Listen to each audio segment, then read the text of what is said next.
Hey everybody, welcome back. So for the next installment of the series of videos, we're going to be tackling phonology. Phonology is the study of the systematic patterning and organization of speech sounds in a language.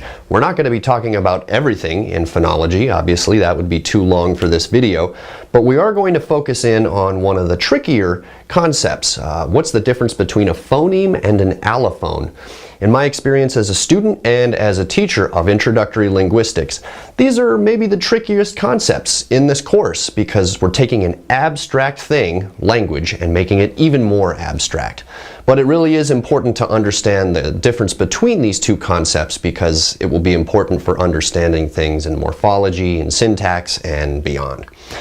So before I go any further, I also want to say that in order to understand phonology, it's really important to have a strong understanding of phonetics.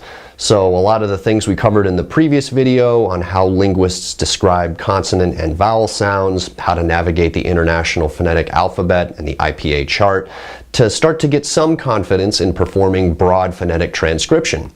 Obviously, you're not experts yet, that's totally okay, but you want to start getting comfortable using these terms to describe what your articulators are doing in the vocal tract when you're producing a sound. All of that is going to be really important to understand things in phonology, and especially with phonemes and allophones. Well, what is the difference between phonemes and allophones?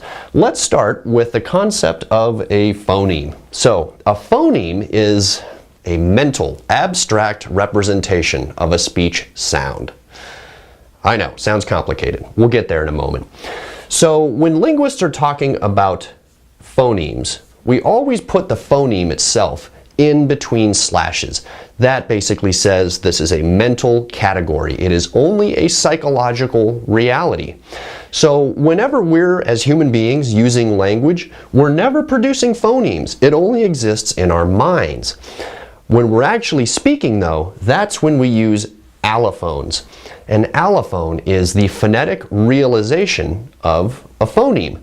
So each phoneme can be realized as one or more different allophones depending on the environment in which that sound appears. So for the sake of simplicity, let's just take a couple. So we have this category of T, the phoneme T. When it is actually spoken or pronounced as an allophone, it could maybe take on one of these allophones rather than the other. The concept of allophones is a lot like Clark Kent and Superman. You only get Clark Kent or Superman. You don't get either one. You don't get both appearing at the same time in the same place because they're the same person, right? So if it's in an office building, it's somebody working on a story, there's nothing exciting happening, who are you likely to get? Probably Clark Kent. But when there's a disaster happening and people are scared for their lives, who do they call? Superman, right? So they appear in very predictable environments. That's the thing about these allophones is you'll see that they are predictable where they're going to happen. They are in complementary distribution. So that's predictable when they're going to happen. You don't get Clark Kent and Superman in the same place, just like you'll see you don't get either of these sounds in the same place in English. So let's take a word like stop, and let's take a word like top in English. You might think that both of those words have the same T in them, but they don't. They're actually two different sounds. So, for instance, if we take this first one, what we call an unaspirated stop, that happens in words like, well, stop. Whoops. So remember, this is the phonetic transcription, S-T-A-P, so it's really important to get comfortable using the IPA. Forget about the English spelling system. It's a hangover from Old English. I digress. Alright, so we have an unaspirated T here, whereas in the word top, if you're a native English speaker, you're actually producing that with an aspirated T sound. What's the difference between aspirated and unaspirated, you may ask? Aspirated sounds produce a little puff of air after the sound, whereas unaspirated sounds do not. So if you put your hand in front of your mouth, and you can do this at home because nobody will be embarrassed if they see you doing this, if you say top, top, you should feel a little puff of air after this t sound, whereas if you say the word stop, stop, you shouldn't feel that puff of air or not near as much air. That's what linguists call unaspirated. But the crucial thing about these allophones is that if you switch those sounds around in that environment, it does not result in a change of meaning.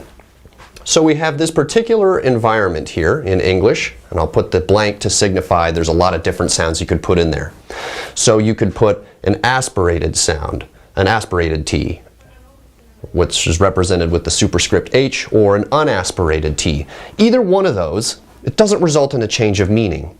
So whether I say this first one as in, I'm on top of the world, or if I say the unaspirated variety as in, I'm on top of the world, it doesn't result in a change of meaning. We're still talking about the same word. It's just that when I use the unaspirated T sound, it sounds a little weirder. It sounds like maybe a non-native pronunciation of the word. Doesn't change the meaning though. Phonemes, however, they are in what's called contrastive distribution, which means that they can produce a change in meaning.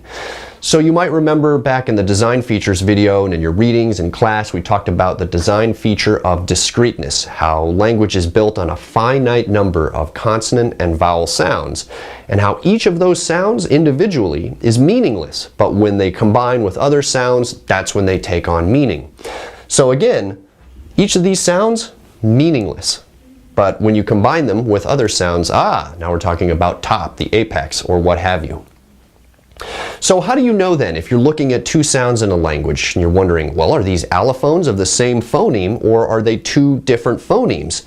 There's actually a couple of tests that you can use. The best one is what's called the minimal pairs test. So a minimal pair in a language are two forms, two words that are the exact same except for one sound. So let's take, again, this environment here.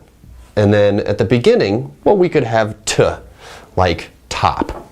But instead of that, let's say we put in the sound p. Well, then we have pop, like pop goes the weasel.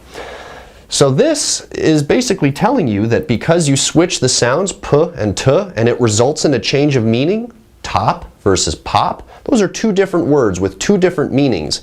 Therefore, p and t, they must be two different phonemes in English. Or, more specifically, they are two allophones of two different phonemes in English. So again, that's why with something like pop and top, it tells you change of word, change of meaning, they must be two different phonemes. But here, with an aspirated T or an unaspirated T, it doesn't change the meaning. We're still talking about top. So there's many other allophones for T in English. For example, there might be a glottal stop, as in the word kitten. Some people say the word kitten. Isn't that a cute kitten? You could say kitten if you want. So it doesn't change the meaning of the word. It just results in a different pronunciation.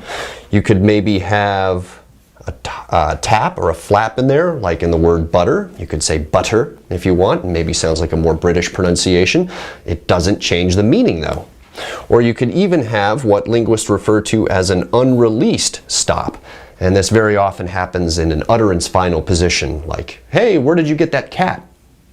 And your tongue just stays at the alveolar ridge, it doesn't actually release. So you could mix and match all of these sounds and put them in different words. It's not going to change the meaning of that word, just like we saw with top and top. So, in a very brief way, that's essentially the difference between phonemes and allophones. Phonemes are contrastive. They can change meaning when you switch one sound with another sound. If you do that and it results in two different words with two different meanings, you're talking about two different phonemes.